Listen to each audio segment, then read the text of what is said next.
siis kui sina stardist ära hüppad ja 60 feet läbi on, ehk tegelikult see on 18 meetrit, siis juba kast on sul vahetanud kolmandani või? Kohati tundus isegi, et see kolmas käik oli juba puu juures sees. Ei kujuta ette ka, missuguste prügitükkidega on võimalik teha 1200 jõudu. Reaalselt, kui seal testimise käigus korraks seda gaasi anti, siis läksid korraks põlved nõrgaks. Otsin rullika kere, mida mädam, seda parem. Yeah. Katus peab okei olema.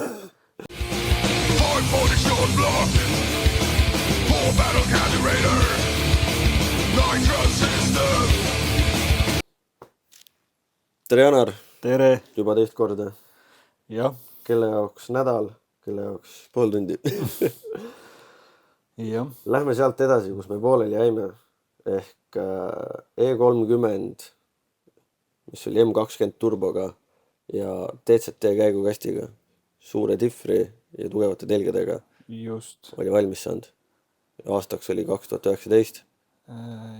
Jaa. Mis sealt edasi sai? 2019 kevadeks ma sain ta valmis. Tegelikult ma mäletan päris hästi, et ma ilgelt punnitasin seda DCT asja, et saaks avalaksul proovida. Et oleks mingi asi enne võistlusi, et saaks mingi tunde või et kuidas asi üldse toimib. Aga selle Rootsi poolega asi venis nagu jubedalt. Et ma ootasin seda kontrollerit vist pool aastat. Lubati küll, kuupäevad muutusid ja ühesõnaga seda ei tuld. Ja lõpuks kontroller jõudus vist äkki 1 või 2 päeva enne avalaksu või lausa 1 päev. Okay. Ühesõnaga, see oli väga napilt nagu enne. Mul oli kõik juhtmestik, pistikud, kõik juba nagu skeemide järgi valmis tehtud auto küljes. Ma ootasin nagu seda kontrollerit, et see külge panna. Aga sellest juhtimise poolest nagu puudus üldse aru saan vaata, et mismoodi, et kas ta kohe töötab või mismoodi seal neid asju tegema peab. Et sain selle kuskilt pakiautomaadist kätte, panime ta külge ja panime voolud taha ja mitte midagi ei tööta. Nagu täielik error, nagu kohe üldse ei olnud, ta mitte midagi vist ei teinud. Olid mingid errorid ees. Ja siis sai suheldud vist läbi interneti need Rootsi vendadega. Ja nad tollel hetkel isegi vastasid. Ja siis hakkasime mingid asju mõõtma. Ja seal lõpuks tuli välja, et seal kontrolleris mingisugused käigukahvlite asendi andurite sisendid. Ja seal on nagu pull-up takistid. Ja seal oli pandud vist mingisuguse 10 000 oomi asemel 10 oomised või midagi sellist. Ühesõnaga oli tehtud kontrolleri koostamisel mingi nagu väga, totaalne viga. Olid valed komponendid valitud. Ehk et seal oli, ühesõnaga oli mingid voolud olid täiesti valesti ja need sisendid nagu ei lugenud tegelikult mitte midagi, kuna see pull-up oli nii tugev nagu. Ja siis sai nagu otsitud, kus saaks siis need õiged asjad sinna sisse. Ja Tauri oli Rakveres. Soomi poest ta ei leidnud nagu niisugused pisikesega, üsna suured olid need takistadaga õige takistusega. Me ise seal samas töökojas jootsime need vanad välja, panime sinna õiged takistid ja isegi midagi hakkas nagu tööle. Ja kuni sain auto käima, ma sain teha vist esimese teise käiguvahetuse. Jah, esimene käiguvahetus vist õnnestus, sidur nagu lahutas isegi ja vist teisel käiguvahetusel oli error ees. Ja siis sai ka otsima hakatud, et mis nüüd siis ja siis lõpuks tuli välja, et seal käigukastil on üks asendi andur vigane. Ehk et ma ei teagi, võib-olla läks asendandur läbi tänu sellele, et olid need valed takistid, kuna sinna sai liiga palju voolu peale. Aga võib-olla oli see käigukast ka juba selle veaga, et selles mõttes seda nagu ei tea. Saladuseks jääbki. Ja oli vaja uut andurit saada kuskilt. Ja seda andurit nagu käigukasti sees üksikult vahetada ei saa. Selleks on vaja vahetada terve mehhatroonika põhimõtteliselt. ja no mis ei maksa üldse vähe, et ma ilmselt see mehhatroonika sinna osta oleks uuena maksnud rohkem, kui see käigukast kokku maksis. Aga õnneks jälle tuli Ivar mulle appi, et ta oli oma katsetuste käigus neid vist paar tükki ära lõhkunud ja ta müüs mulle ühe mehhatroonika ploki küljest selle ühe anduri, jootis sealt välja ja ma vahetasin selle ühe anduri seal mehhatroonikal ära ja siis hakkas käigukast tööle. Aga noh, avalaksule ma siis, noh, see juhtus nagu mõni nädal hiljem, kui ma käima sain, et avalaksul ma käisin tookord ainult vaatamas, et sinna ma ei jõudnud, aga esimesele võistlusele küll. See oli samamoodi ju see oli Tartu tänava. See oli Tartu tänava võistlus, jah. Ja see oligi DCT-ga esimene võistlus, jah. Et enne võistlust olin teda natukene saanud tänava peal proovida. Noh, enam-vähem juba hakkasid asjad tööle, et ja see esimene võistlus tänaval. Ühesõnaga, ütleme, et nii kui see DCT mul alla sai ja see tööle sai, siis nagu edasi on ainult puhas nagu sõidulust. Et nagu siis nagu muutusid võistlused nagu minu jaoks nagu nauditavaks. Ja ma mäletan, et Tartus, kus neliviolistel Audidel muidu on kindel eelis, et sa 200 meetri peal ei püüa neid nagu kinni. Et tagaveoga sa ei tee kunagi niisugust starti nagu neliveoga. Aga kuna minu käiguvahetused olid kiired nüüd, siis nagu muigel suuga sõitsid Audist mööda, kui Audi mees esimest käiguvahetust tegi. Et sellel hetkel, kui Audi käiguvahetus, siis mina juba olin tal kõrval ja järgmise käiguvahetusega olin möödas. Kas ma midagi mäletan õigesti, et kunagi oli jutuks, et siis, kui sina stardist ära hüppad ja 60 feet läbi on, ehk tegelikult see on 18 meetrit, siis juba kast on sul vahetanud kolmandani või? Kohati tundus isegi, et see kolmas käik oli juba puu juures sees. Jah, stardijoonelt puu juurde on ju mingisugune mõni meeter kõigest. Nii et... aga seal käib hästi kiiresti.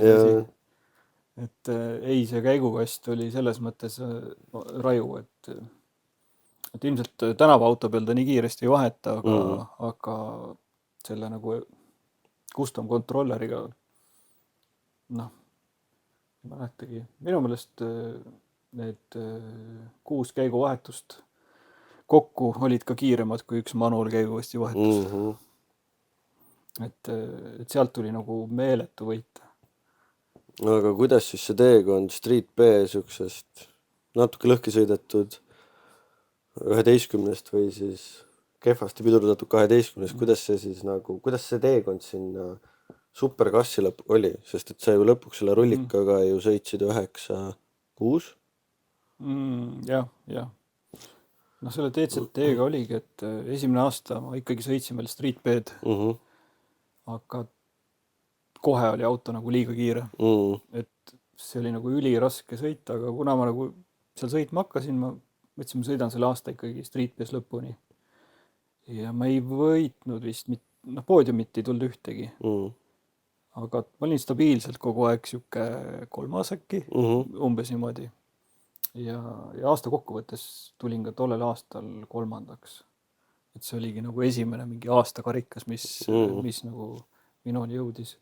Ja siis kuidagi oli lihtne nagu järgmisse klassi hüpata. Teadsid ka, et kiirus on olemas kõik. Et kiirus on olemas, aga miks ma nagu kohe ei saanud minna, sest mul auto ei vastanud ju, vaata. Turvanõuded ei vastanud, et mul juba Super Streeti sõita oli vaja kaar sisse teha. Voolulüliti taha otsa. Ja, voolulüliti ja seal nipet-näpet asjad veel. Riideid oli juba vaja ja... Ei ole. Super Streetis kombe pole kohustuslik. Okei. Või läksin ma siis juba äkki etanooli kütuse peale ka, et... No äkki tõesti, siis on vaja. Et kuidagi niimoodi oli, et siis tuli... Et Super Streeti minna tuli ikkagi mingid investeeringud jälle teha, et... Aga selle Street B ma ära veeretasin aasta kokkuvõttes 3. See oli too aasta veel, kui Ott Tänak tuli maailmameistriks. Ja siis saime seal kallal saime koos olla, saime oma karikad kätte, et see oli võib-olla mingi siuke suurem sündmus üldse, siukse kiirenduse alguse kohta. ja järgmine aasta Super Street. Ja ei no auto sõitis hästi. Ta sõitis ilusti selle Super Streeti indeksisse. Sinu juures tegime talvel kaare, pluss veel mõned muud asjad, midagi sai kergemaks tehtud. Ja Super Streeti ma sõitsin. Super Streetist on võib-olla endal eredamalt meeles on üks Speedest. Ja see Speedest oligi äkki peale seda ei, see oli Super Streetist. Ühesõnaga mingi Speedest. Ja aasta oli meil 20, jah. Kus olidki soomlasi oli hästi palju Super Streetist tollel aastal. Ja see oli siuke võistlus, kus mitte keegi ei saanud nagu mitte vähemalgi määral vastu. Ma mäletan, et ma võitsin kõik ajasõidud, tõmbasin täpselt indeksisse. Kõik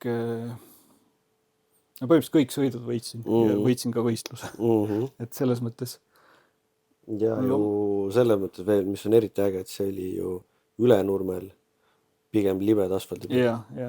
Siis ma mäletan, et mul poiss tuli veel mingil hetkel enne finaale ütlema, et kuule isa, et ära jama, et pärast sõidad lõhki. Et soomlased sõitsid seal vist, mis nad sõitsid mingi 12. Oota, mis see indeks oli? 10-9 indeks. 10-9, sõitsid mingi 11-2 ja niimoodi. Mina panin 10-9-5, 10-9-3. No niimoodi, nii täpselt sinna indeksi lähedale. Aga kuidagi siuke tunne oli nii hea ja auto sõitis täpselt ühte aega, nii et ma panin kõik sõidud järjest nagu pah. Et see võib-olla oli üks siuke meeldejäävamaid võistlusi, kus nagu tuli nii hästi, et nii sa kannataks juba bracketit sõita isegi. Ja see oli nagu vägev ja Speedestil on nagu vägev võita ka, sest seal on alati ka mingid vähe paremad auhinnad, et see on nagu meelde jäänud. Aga ka kogu ülejäänud hooaeg, et kui ma kaotasin, siis ainult puhtalt enda pärast, et kas ma magasin stardi maha või ma pidurdasin ja lasin lõpus mööda. Selles mõttes, et ta kippus olema ikkagi kiire ja olenevalt rajast pidin kas rohkem või vähem ikkagi natuke tagasi hoidma. Ja päris mitu korda olen kaotanud niimoodi, et kardan, et sõidan lõhki finaalsõidus ja siis võtan natuke maha ja siis finišijoone peal sõidetakse mööda ja kaotan mingi 0,00-ga. Aga siis 2020 hooaeg, siis kuidas üldkokkuvõttes see sinu jaoks lõppes? Ei, Super Streeti võitsin, et seal selles mõttes ei olnud nagu küsimust. Et ikka nagu üliedukalt. Ja kuna oli näha, et auto on kiire, siis loomulik jätk oli siis Super Cassi. Eks 9-9 indeks. 9-9, jah. Aga Super Cassini, tegelikult sinna 9-sse ma jõudsin ikkagi aasta varem. Kõik hooaeg oli vist juba läbi ja siis kas Joosep tegi ühe testipäeva? Jah, 2020 lõpus tegi testipäeva. Ja siis oligi seesama testipäev. Mõtlesin, et paneme siis autole natukene jõudu juurde ja vaatame, et kas ta sõidab selle 9 ära. Ja mäletan seda esimest 9, see ei tahtnud üldse lihtsalt tulla, et ma eeldasin, et see tuleb nagu lihtsamalt. Aga olid mingid erinevad mured, olid seal mingi käiguvahetusel, mingi libisemised ja ta ei tulnud nagu ülemäära lihtsalt, et ma ikkagi tegin mitu starti ja lõpuks siis see 9-9 tuli, et see oli nagu hea meel ja siis oli nagu hea julge minna ka järgmisesse klassi edasi, et 9 on sõidetud. See oli siis 21 aastal. 21 aastaks läksid Superkassi kaudust. Just. Ja siis vist ainuke uuendus, mis ma autole tegin, oligi see, et panin veel suurema turbo peale, et kui enne oli 200 seeria Borg Warner, siis ma panin 300 seeria, ehk siuke 800 jõudu turbo umbes võiks olla nagu, et on nagu väikse varuga kogu aeg olnud. Aga mitte nagu liiga suur, et selles mõttes ikkagi üsna realistlikult valitud, et tegelikult kui nii võtta, siis nagu tegelikult kui vähem vaja, et 12 sekundi autost saada 9 sekundi auto. jah, jätame spetsiifiliselt need turvavarustused, asjad kõik ära, aga suuresti ju tegelikult, kas võtame selle 10 alguse, siis ju tegelikult see, mis sa ju Street B-s esimene aasta sõitsid seda 12, ütleme, originaalrehviga, versus siis see, mis sa sõitsid madala 10, tegelikult see oli ju põhimõtteliselt ühe ja sama jõuga sõidetud. ja ei, absoluutselt, et ütleme, seesama Street B, kui ma selle DCT alla panin, noh, tegelikult ta sõitiski kässi. Või ütleme, Super Streeti aega ta sõitis kindlasti. Kässi võib-olla siis veel päris mitte, aga et minu meelest, et see ongi see ehe näide sellest, et kuidas nagu õigete komponentidega tegelikult saab auto alles päriselt kiireks. Et jaa, sul võib jõudu olla, mis iganes, aga kui su käigukast ja pidamine ehk slick ei ole õige, siis ei olegi, noh. ei, aga tegelikult on ju kiirendus üks lihtsamaid alasid. Et sul on mingi mass ja sul on mingi võimsus ja see määrabki kõik, et ülejäänud sa pead ise õigesti tegema selle vahepeal. Jaa, täpselt. Et noh, jah, no tähtis ongi see, et sul see vedu ei katkeks. Et sa selle jõu paneksid ühtlaselt ka maha, et muidu noh, see ei ole nagu kõige parem, kui sul on ja ei ole ja siis on palju ja siis ei ole üldse. Et aga siis 21 hooaeg. 21 superkäss. Ja siis läks natukene suurem turbo veel, et ta kindlasti nagu sõidaks seda aega ja see oli väga edukas aasta, et aasta kokkuvõttes ma jällegi võitsin selle ja aga samas nagu nägin ka seda, et selle autoga nagu enam kiiremaks nagu on raske minna, et selles mõttes ma olin niikuinii juba oma turvaasjadega jõudnud sinna viimasesse piiri, et turvakaarega tegelikult on vist 9-0 või oota, mitte 9-0, 10-0. FIA järgi turvakaarega on 10-0, aga Eestis me oleme sisse kirjutanud ja siis niinimetatud väikse reegli muudatused võib ka 9-9 sõita. Just, et kui on tulesein muutmata. Jah. Et täpselt selle muudatuse tõttu ma sain taga kassi sõita. Ja ma ei saanud, noh, auto oli tegelikult kiirem, sest et noh, kogemata ma sõitsin ka mõned korrad kiiremini.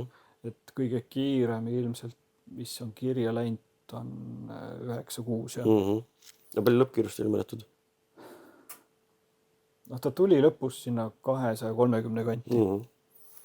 Et noh, see kiirus ei peagi nii suur olema, kui on start on hea. Jaa, täpselt. Et ta sinna 220-30 vahele, 32 äkki on ühed kiiremad sõidud selle autoga, et midagi siukest. Ja hakkasin juba mõtlema siis ka... Aga 22 aastal sa sõitsid veel ju... Bemmiga. Sõitsid Bemmiga, on ju? Jaa, aga 2021 oligi see aasta, kus tegelikult juba mõtlesin uue autoplaane. Et ma olin selleks hetkeks, olin tegelikult vahepeal ühe 4-veolise kere juba isegi koju toonud. Ei ole. Sa paned puusse? Jaa, see 2020 aastal sa tõid mulle ühe valge rullika kere. Noh. Ja siis oli juba plaan. Ei, 21 pidis olema. 20. Ma mäletan väga hästi, sest et selle autoehitus jäi ära ja siis ma hakkasin enda autot ehitama. Kurat, ma kirjutasin endale välja, 21 oli see Nissan. Täiesti raudpolt kindlasti, sest et 20 ma sõitsin Tellinguga hooaeg sai läbi, siis 21 aasta jäi mul just vahele, sest see, et kui ehitasin ma OL-i autot, mis oli siis tegelikult sinu toodud keretoorik. No võt ei tea. Selles suhtes, et ühesõnaga mingil hetkel jah, tegelikult oli ju vahepeal isegi mingi plaan, et aga see iX-i kere, mis sinu käes oli? iX-i kere oli vahepeal jah. Aga mis kere see oli? See oli Indreku kere. Indrek Ando vana kere. Ja sinu käest ta ju pärast liikus edasi Tartusse vist on ju? Jaa.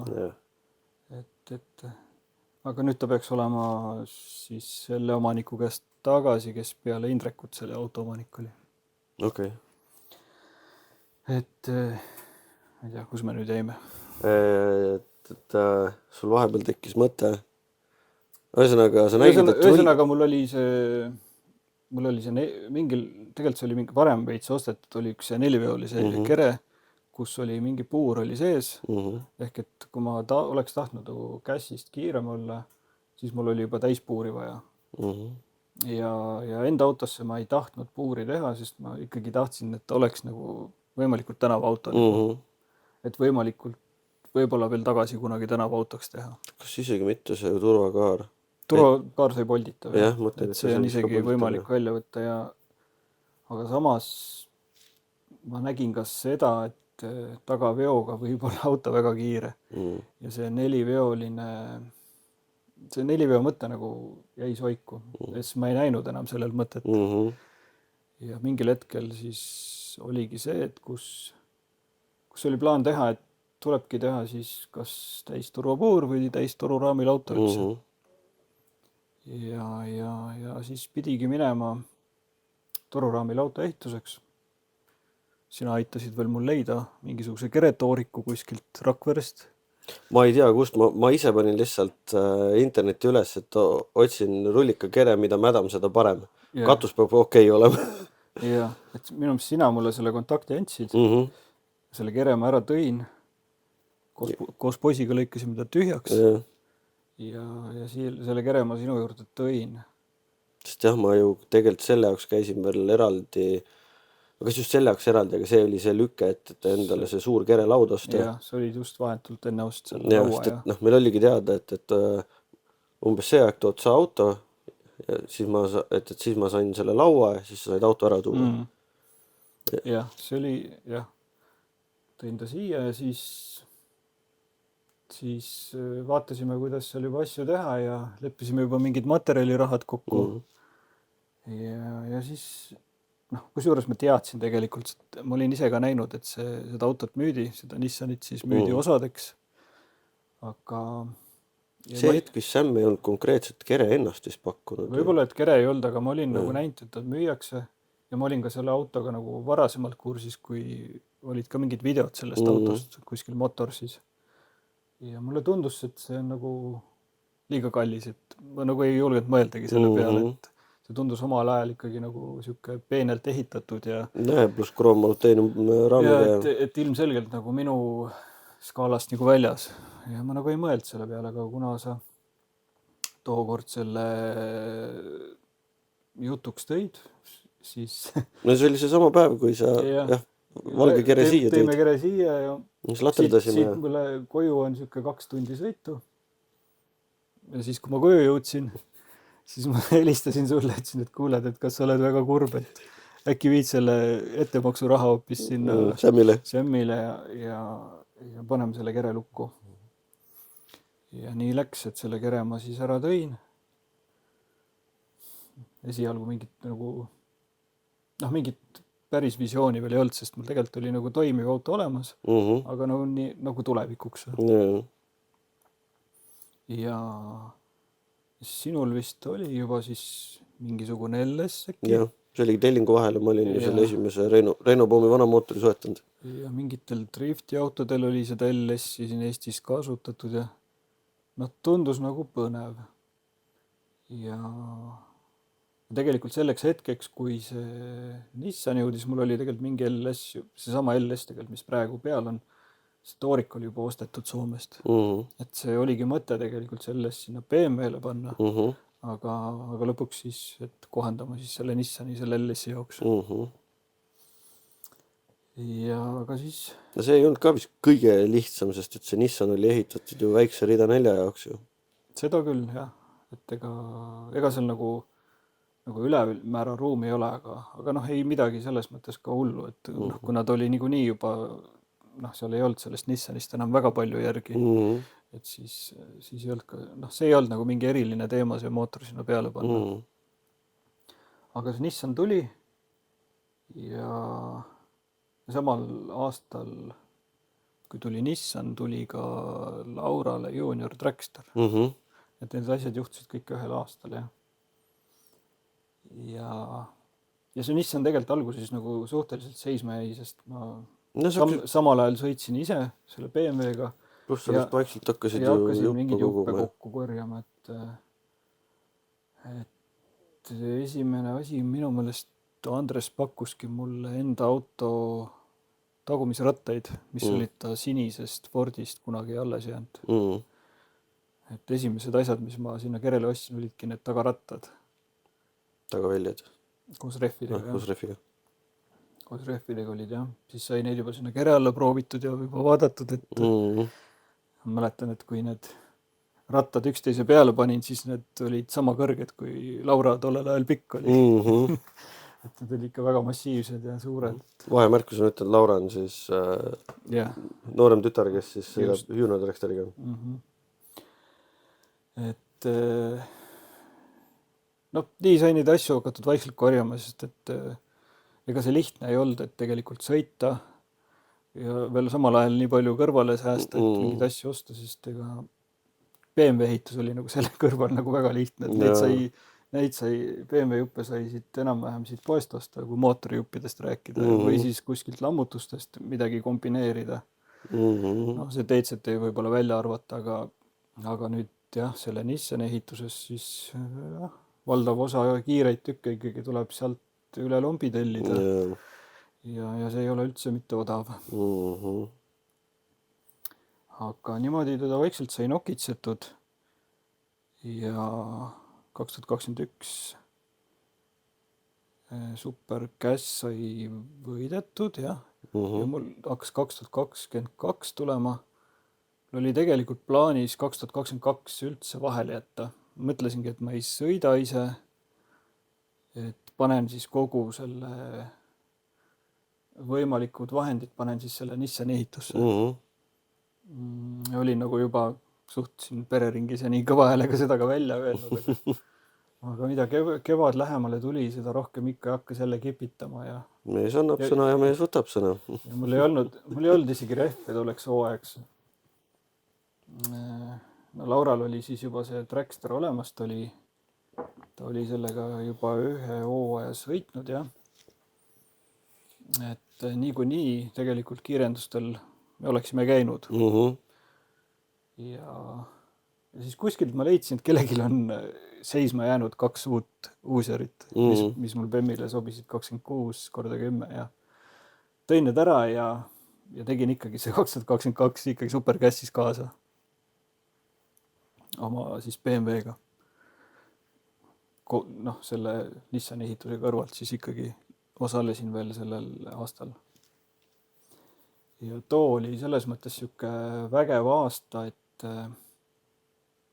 Laura tütar siis sõitis junior dragsteriga ja poiss, ütlesin, et nüüd sõidad sina ka.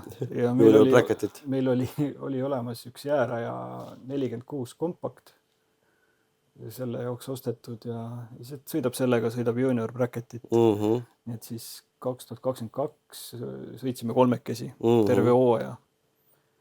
Ja mis nagu veel kirstordil või me kõik võitsime oma klassid too aasta, et mina võitsin Super Cassi. Te saite ju mingisuguse hooaja lõpus ju veel eriauhinna või selle rändkarika vist ka? Ei, mitte rändkarika, ma sain sama pulga peale, kus sinagi, aasta kiirendaja. Jah, te saite nagu veel nagu terve perekonnana selle tunnustuse õigus, jah. Et selles mõttes jah, märgati ka siis Edra poolt seda perekondlikku panust ja tunnustati aasta lõpus, et see on vast siuke märgiline, paljudel seda ei ole. Et see oli hea aasta, jah, kus mina suudan võita, seda ma nagu uskusin, aga et lapsed ka samamoodi võitsid, et poisil oli veel nii hea seis, et ta oli enne tegelikult viimast võistlust oli juba võitnud. No käbid kännus kaugele kokku. Et tal üsna hästi tuli, et hakkas aru saama suht kohe algusest, et kuidas esimesed korrad ei olnud see reaktsioon ja juba lõpuks sai päris täpselt pihta ja tulid need võidud ja päris paljud võidud anti lihtsalt, kus vastased ise tegid vigu, mingid steitsimise või mingid stardiprotseduuri vigu, nii et ei olnud vaja sõitagi tegelikult. Et ja see oli siuke vägev aasta, kus ma tegelikult ei plaaninud, aga kokkuvõttes läks veel parem. Ja siis Nissani ehitus käis vahepealt ikka kõrvalt, on ju? No ikka jah, siis oligi minu meelest see 2022 hooaja jooksul äkki oli mul juba käigukast saadud selle läbi Andrese abi sain ta kuidagi Eestisse ja Andrese abiga sain ka juba selleks ajaks oli mul Rootsis lastud ümber teha mingisugusest vanemast sillast minu mõõtudele sobiv sild. Et Tagasild. korpus oli nii-öelda nagu kellegi vana, mis kohendati, aga siis võllid ja sisu tuli Strands Engineeringust tulid uued tükid kõik. No. Et täiesti nagu põhimõtteliselt uus ülekanne ja kõik tuli sisse, et see ei ole nagu kellegi vana, et minu auto jaoks tehtud. Sest selle auto vana sild oli maha müüdud ja oli, aga too aeg ei tahetud seda edasi müüa, et ma ei saanud seda vana silda kätte, nii et ma pidin tegema nagu nullist sinna mingi lahenduse. Ja praeguselt saatuse kiust see Nissan on siin töökojas ja teiselt pool töökoda vedeleb see sama tagasild ka veel. No täpselt. Aga ei, no kokkuvõttes ma olen isegi võib-olla õnnelik, et ma seda silda ei saanud, sest et selle silla ülekanne ei sobiks mulle. Ma oleks pidanud niikuinii selle ülekande selle ära vahetama. No see on nii lihtne, mis selle ära seal. Ei seda küll, lihtsalt rahaliselt vaata, et oleks ost silla, aga tegelikult ülekannet ma kasutada poleks saanud. Et ja mis ma tellisin juba nagu tugevama ka, et kas seda päriselt vaja on, aga ta on nagu jämedamate telgedega kui see, mis seal Nissanil enne oli. Et siuksed, ütleme selleks ajaks siis need kallid jupid hakkasid nagu kokku saama. Ja LS tegelikult alguses sinna nagu väga palju ei pandud, et see sai kokku pandud nii nagu võib-olla varasemalt neid mingid tuuniprojekte, et natukene originaalusi üle käies ja tegelikult peaaegu, et nii, et lihtsalt uued tihendid ja asjad pestud. Nii ta nagu esimene aasta sinna peale läks. Oli teada, et ma sealt kohe mingit suurt jõudu võtma ei hakka ja esimese aasta siis 2023 ma siis sellise komboga proovisingi ja siis Outlaw klassis ja. Ja kuidas tavaliselt ikka uue autoga on mingisugused sünnitusvalud ja eriti veel siukse uue platvormiga on ju nagu nüüd see õppimine ja nagu harjumine. Kuidas see siis välja nägi? Ei see oli, ütleme, BMW oli küll nagu automaatselt vahetav käigukast, aga ta oli ikkagi nagu pigem nagu manuaalauto, et startisid nagu siduripedaaliga. Aga et see on nagu minu esimene siukene automaat ja turbiiniga auto ja suure rattaga auto. Tegelikult ausalt öeldes ma nagu seda suurt rehvi ja kõike seda veits nagu kartsin. Ma mõtlesin, et võib-olla see tunne on midagi sarnast, kui ma esimese Slicki alla panin alguses, et see ratas on nii suur ja see auto võib-olla ujub niimoodi. Aga minu üllatuseks tegelikult selle autoga oli üsna lihtne sõita, et ilmselt ka sellepärast, et ma ei teinud seda jõudu sinna väga palju. Et saime kuidagi vaikselt minema. Mäletame esimene test, mis me selle autoga tegime. Kas see oli isegi enne võistlusi test? See oli enne võistlusi test, jah. Käisime lihtsalt Kiltsil. Ja ma sõitsin selle autoga lihtsalt tõristudes lõppu. Vaatasin, kas rool on nagu otse ja kas see auto nagu üldse kuidagi sõidab või kisub kuskile poole. Vaatasin, et enam-vähem nagu sõidab, pidurid ka võtavad. Siis järgmine start. Joosep oli kaasas. Ütles, et tee mingi 200 meetrit või midagi sellist. Tegin 200 meetrit, keerasin tagasi. Kõik nagu tundus okei. Ja vist äkki siis juba nagu, siis teine nagu päris start. Ja siis juba Joosep küll ütles, et lase maha, et panime midagi seal vist juurde. Aga mõtlesin, mina küll maha ei lase. Ja sõitsin taga lõpuni ära ja siis tuli mingi 10 midagi. Jah, tragiga mõõtsite, on ju? Jah, tragiga mõõtsime. Sa ise olid ka tookord seal ju. See oli minu korral tõesti peal. Jah. Sinu käest sain ju tragigi veel, muidugi. Nee, selle said minu seadistaja Janno käest. Ja siis tuli vist 10 ja siis sealt edasi start tuli juba 9 midagi. Ja vist rohkemat tookord ei tulnud, sest päris esimeselt. Ja sealt siis edasi esimene täishooaeg Outlaw klassis. noh, selles mõttes, ega ma teadsin, et ma ei ole nagu konkurent teistele nagu aja mõttes. Et ta oli ikkagi sihuke õppimine, aga tänu teiste ebaõnnele siis ja minu võib-olla siis stabiilselt vaiksele sõidule, siis ikkagi kobistasin sealt mingeid teisi kohtasid ikkagi ka aasta jooksul. Ja aasta kokkuvõttes tuli teine koht. Ei oota. Mis ma mõtlen? Oli teine. Just. Ma ütlen aus, ma seda ei mäleta. Spikker välja. Jah.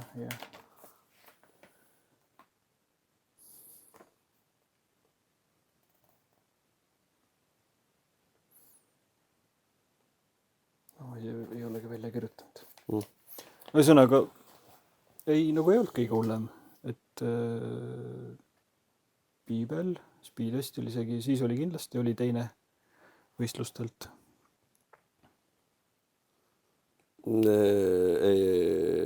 Ei, Speedest oli ikkagi Ülenurmel. Või jah, Piibe oli järgmine aasta. Piibe oli järgmine. Speedestil, jah. Ühesõnaga, vaikselt harjusin selle autoga ja minu meelest vist tuli mingi 8-8 ka, et esimese hooajaga 8-8 äkki või midagi sellist. Ma isegi grammi kiirem ei olnud või? No ühesõnaga mingi 8-6 võib-olla, no midagi sellist tuli seal esimesel hooajal. Nagu lihtne oli, selles mõttes esimene hooaeg oli nagu pigem väga lihtne sõita, sest et sõitsime etanooliga.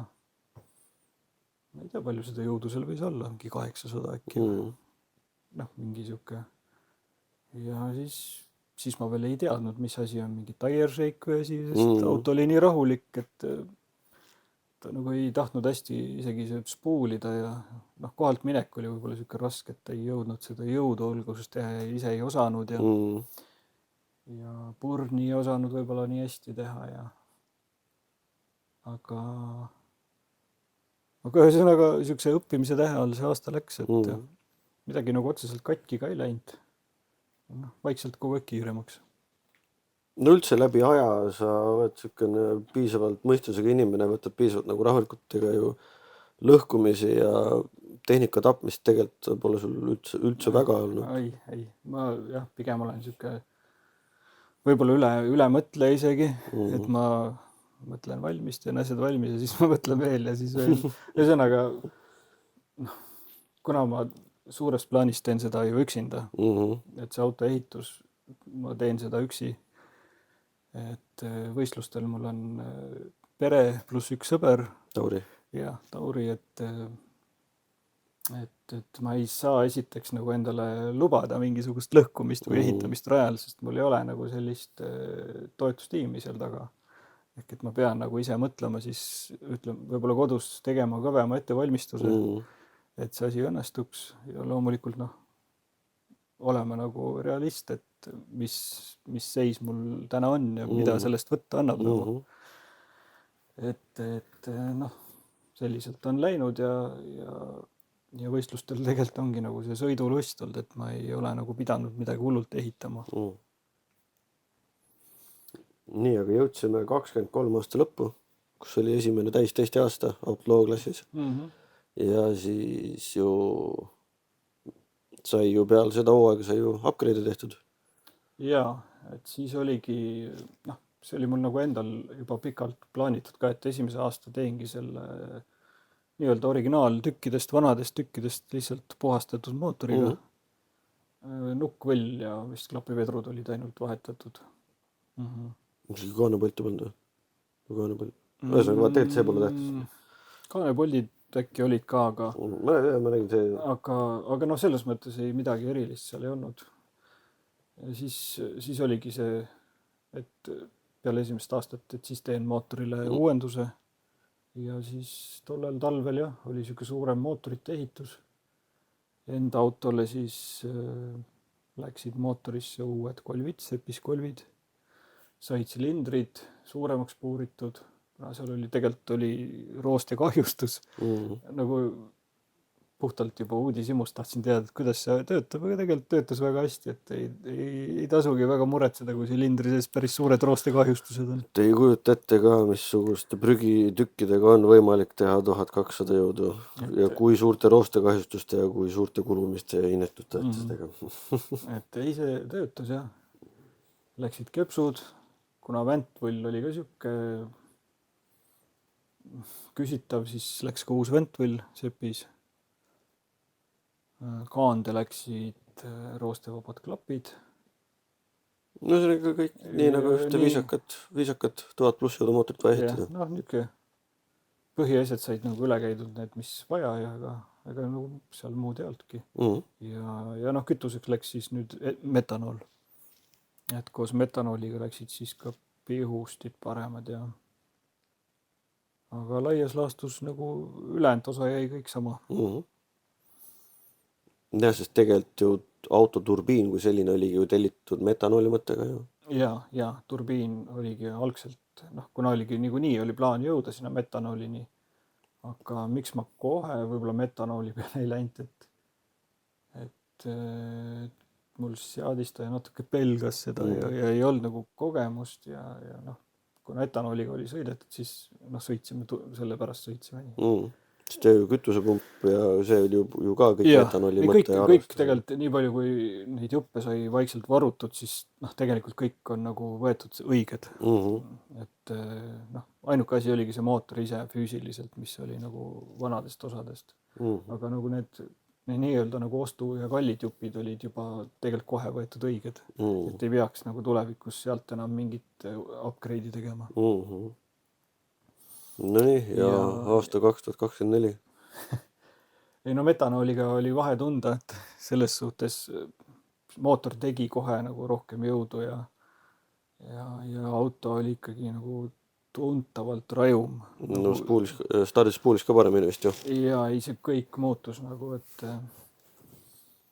noh, kui esimene aasta oli nagu lihtne, nagu liiga lihtne, see tunduski nagu lihtsam veel kui BMW-ga sõita. Siis 2024 ei olnud kaugeltki mitte lihtne. Et esimene test juba selle metanooliga täiesti ilma isegi mingi prepita, see Haapsalu kevadine rada. Tundsin esimese sõiduga, mis asi on juba tire shake. ja terve hooaeg ma tundsin seda liiga palju. Kuna sa oled esimene, kes reaalselt tire shake'ist räägib kui sellisest, äkki sa selgitad korra ära ka, mis see tire shake on? Noh, otsetõlge on nagu rattavärin.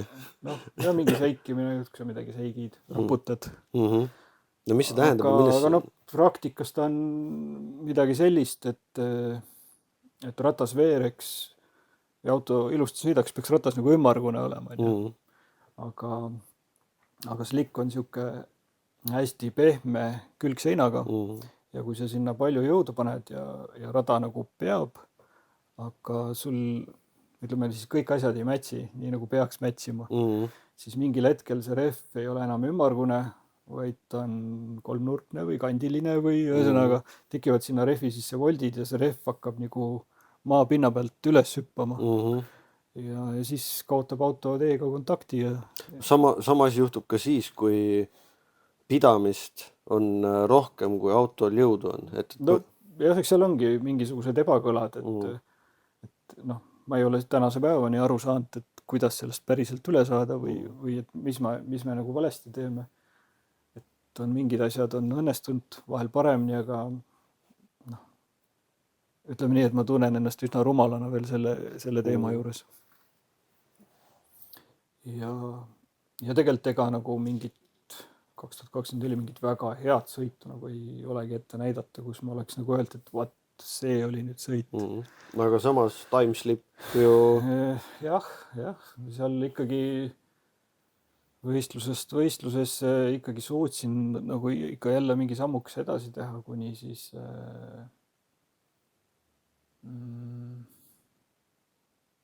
vist üks eelviimane võistlus äkki tuli 8-0. Ja... See oli siis vist Kapibaara üritus. Ja, sealt tuli 8-0. Ja noh, siis ma teadsin, et ma tegelikult hooaja alguses juba siis, kui sai nüüd see mootor tehtud ja ja autole need uuendused, siis ma nagu Joosepile ütlesin, et üks eesmärk oleks 7 näha. Noh, muidugi võib-olla ma ei tea, palju ta sellesse uskus. Päris suur samm oli minna, et kui me esimene aasta sõitsime siuke 8 või 8-6, et sealt nagu 7-sse nagu sekund maha võtta, sekund on nagu päris pikk. ja eriti juba nagu siukses kohas. Eriti nagu jah, nii suurte kiiruste juures ja aga ei, see sekund ikkagi tuli, et selles mõttes ma olen kuidagi suutnud nagu realistlikult hinnata enda võimeid ja iga aasta nagu enam nii näinud ka, et mis ma nagu omas mõttes olen mõelnud.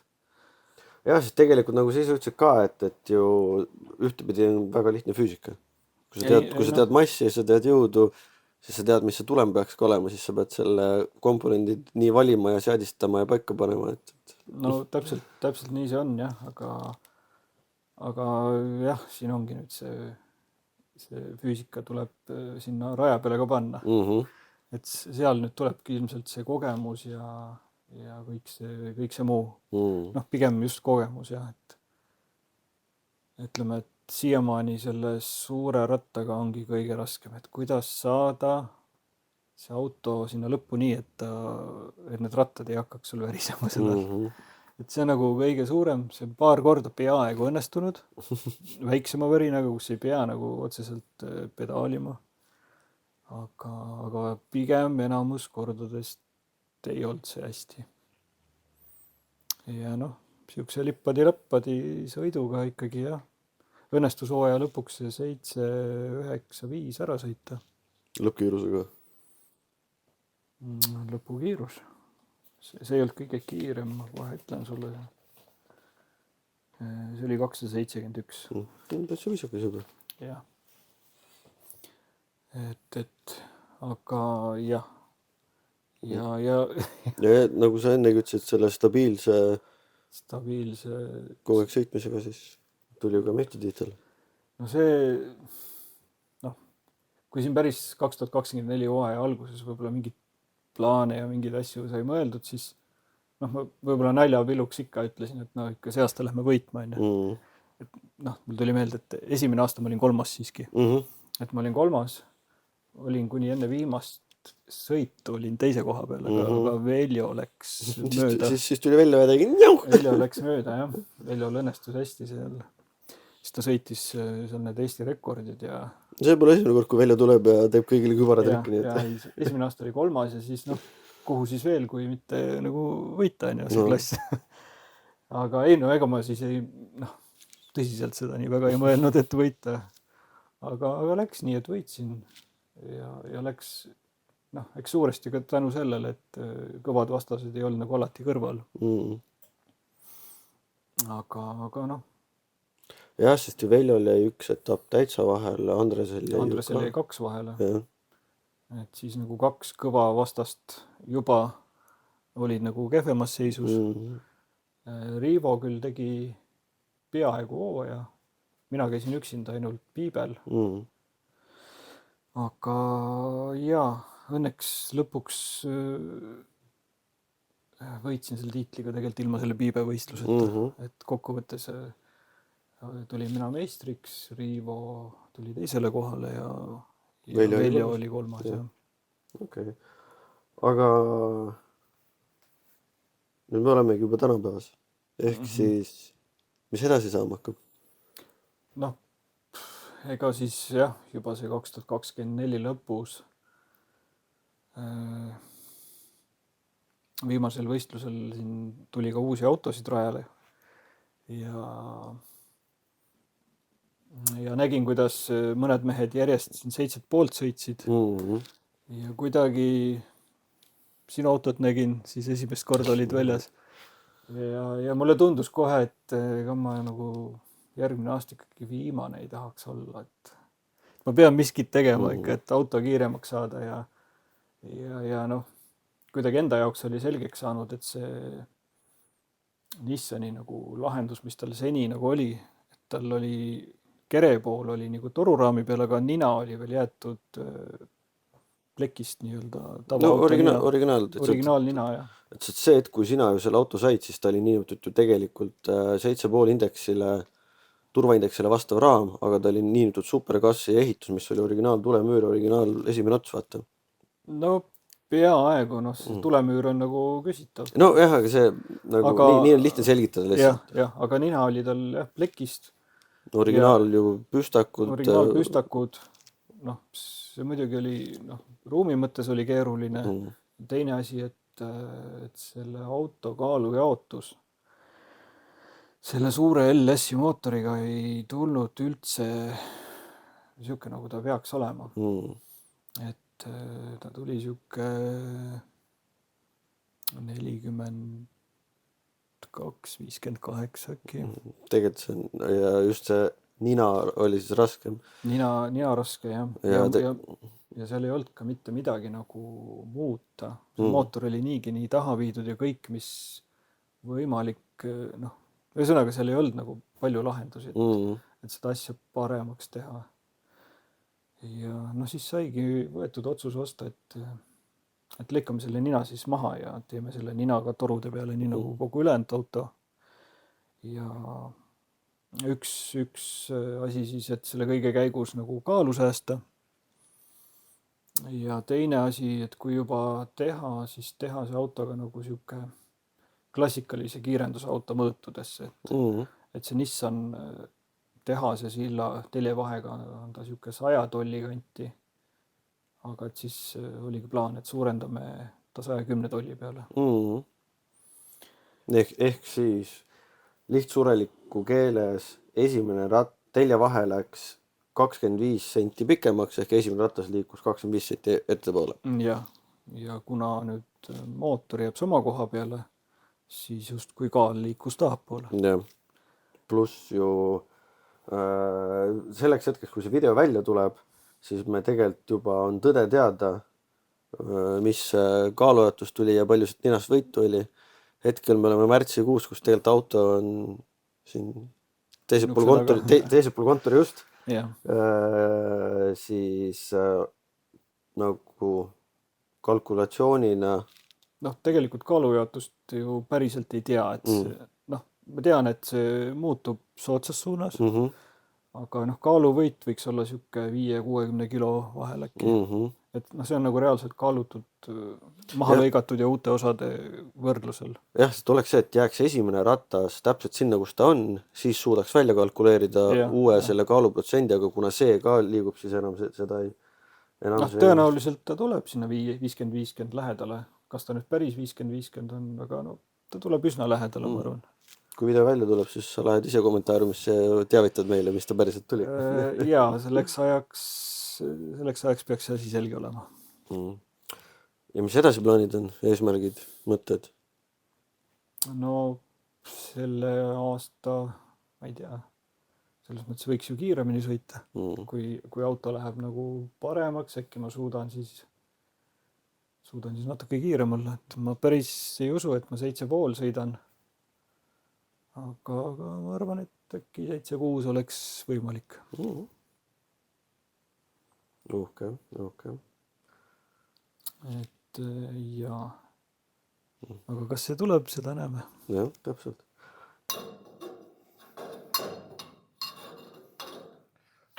Jaanar tahtis, me lisaksime selle 5-7. september toimus Soomes FRA Finals, mis oli siis nädal peale Finalsit. Jaanar käis seal sõitmas, ta sai teha 7 sõitu ja kõik sõidud oli 4-7 ajaga, ehk ta tegi oma isikliku rekordi seal. Selle me lisame siia sellepärast just, et ta parandas oma isiklikku rekordit ja ka väike video sellest.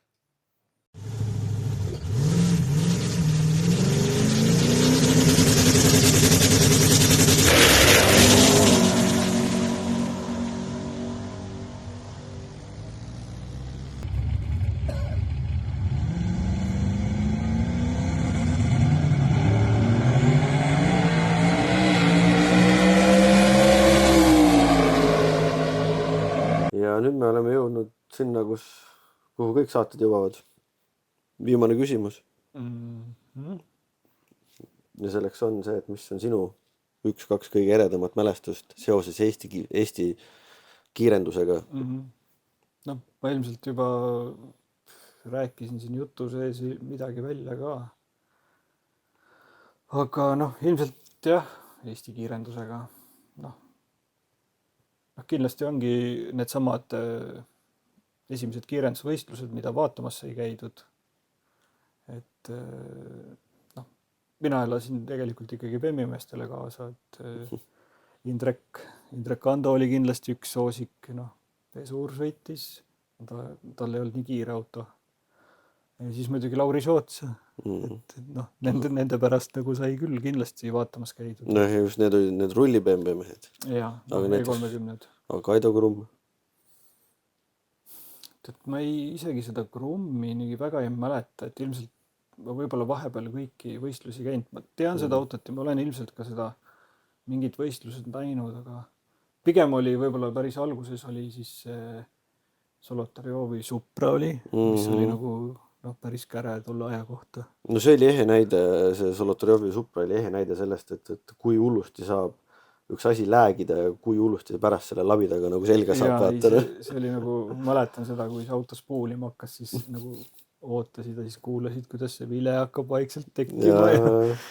Et see on nagu meeles, et aga noh, enda sõitudest ilmselt ikka jäävad ju meelde need mingid esimesed õnnestumised, et kas või see rutt ja teine koht on kindlasti üks õnnestumine. Noh, see sama Speedest, kus keegi vasta ei saanud. Ja... Aga kui me jätame sinu nüüd kõrvale ja võtame kiirenduse, Eesti kiirenduse üleüldiselt, siis mis sul esimesena, mis oleks see kõige nagu esimene mälestus, kõige eredam mälestus? No ilmselt ongi need samad kanalisõidud äkki. Võib-olla mäletan mingit kanalivõistlust, kus Indrek Ando oli äkki Kuriksiga koos superfinaalis vist või midagi sellist.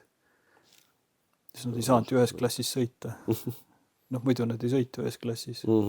Aga siis oli Kuriksil oli juba süke üsna võimas auto ja Ando oli oma BMW-ga. No kahjuks ikka Ando ei võitnud. Aga jah, kuskilt sealt nad tulevad, et ma ei oska niimoodi isegi välja tuua mingisugust. Noh, pigem on jah, võib-olla hästi kirkalt on need samad Alastaro võistlused meeles, kus esimest korda neid top-fueli näed, et noh, võib-olla see on nagu siuke, mis on nagu kiirendusega seoses siuke hästi kirgas. Et noh, tõesti, kui see esimene start või seal boksisse käima pandi, siis reaalselt, kui seal testimise käigus korraks seda gaasi anti, siis läksid korraks põlved nõrgaks, et sa ei oodanud lihtsalt nii kõva pauku sealt. Et no midagi sellist võib-olla. Aga ma arvan, et siin ongi meil hea lõpetada. Nüüd võib juba vist tõesti öelda, et saade nimega Liivimaa kiirenduse saagad, ehk teisi sõnu me kõik oleme pärit kanalist.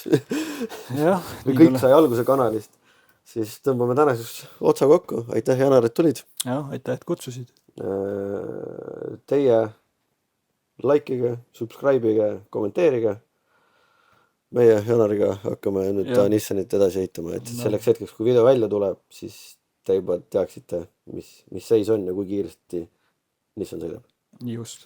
Aga aitäh ja järgmise korrani. Nägemist.